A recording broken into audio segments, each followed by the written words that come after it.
Fin de la semaine de l'énergie électrique. Démarré le 6 avril, les activités entrant dans le cadre de la semaine se sont achevées. Ces activités se sont déroulées sur tout le territoire national avec la participation des différentes structures impliquées dans la production, dans le transport et dans la distribution de l'énergie électrique, des associations de consommateurs et des journalistes. À la cérémonie de clôture, l'accent a été mis sur les réussites dans le domaine de l'électrification rurale. 143 localités rurales sont électrifiées par raccordement au réseau dans 11 départements pour un coût de 16 milliards 500 millions. En ce qui concerne les énergies renouvelables, 10 centres de santé et collèges sont dotés d'éclairage par système photovoltaïque, l'alimentation par système solaire de 6 stations de pompage d'eau. L'autorité de régulation de l'électricité se réjouit de l'organisation de la semaine.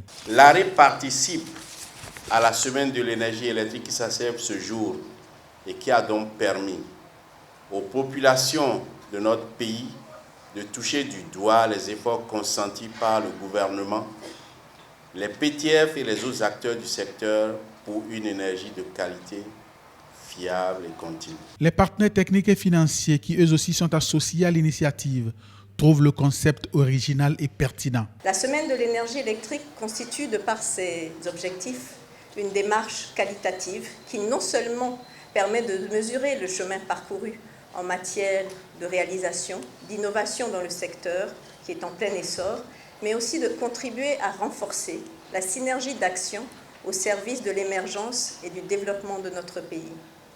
Monsieur le ministre, l'organisation de la semaine de l'énergie électrique est une initiative exceptionnelle de votre département ministériel en faveur d'un plus grand rayonnement du secteur énergétique dans notre pays.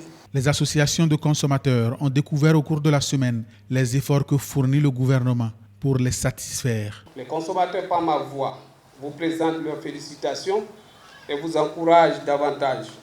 Nous avions visité avec succès différents centres de production, de dispatching, ainsi que le projet pilote du village d'Adido. Lors de nos visites, nous avons constaté de grandes avancées dans le secteur.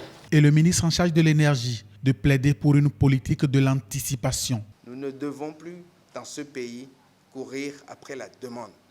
Mais nous devons être un pays, un grand pays fier, qui a une vision claire dans tous ces secteurs, et particulièrement le secteur de l'énergie, et qui donne de la visibilité à travers des actions concrètes, que ce soit des projets, que ce soit des réformes, à la fois sur le système conventionnel d'électricité, mais aussi au niveau de l'électrification rurale. Avant la cérémonie de clôture, le ministre et sa délégation ont visité quelques stands ouverts dans la ville de Cotonou pour la semaine.